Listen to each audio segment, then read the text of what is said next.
എങ്ങനെ പോവാ? വണ്ടിമാരിക്കുന്നത് കണ്ടില്ലേ? ചേട്ടാ, ഇത് ചേട്ടന്റെ വണ്ടിയാണോ? അല്ല. അന്നാ മാറി നിക്ക്, പോവാം. ആ ദാ ഈ കടയിലുണ്ടാവും 500 ചേഞ്ച്, വാങ്ങിച്ചിട്ട് വാ. കുറെ നേരം ആയില്ല പോയിട്ട്, എന്താ വരാത്ത? എടാ നീ എന്താ ഇവിടെ ഇരിക്കുന്നേ? ആള് മുടി കെട്ടാൻ വന്നതാ. അല്ല, അവൻ ചില്ലറ ചില്ലറയായിട്ട് ഇപ്പൊ എങ്ങനെ ചോദിക്കുക?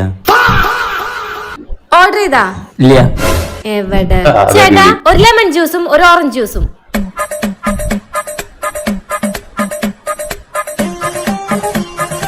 എടാ നിനക്ക് ഓറഞ്ച് ജ്യൂസ് അല്ലേ പറഞ്ഞേ? അയാളത് വെച്ചിട്ട് പോയി, ഇനി എങ്ങനെ ചോദിക്കുക? നീ എങ്ങനാ നമ്മുടെ കാര്യം പിന്നെ എന്റെ വീട്ടിൽ ആരാ സംസാരിക്കുക? നിന്റെ വീട്ടില് ഞാൻ സംസാരിക്കണ? നിന്റെ വീട്ടില് നീ സംസാരിക്ക്.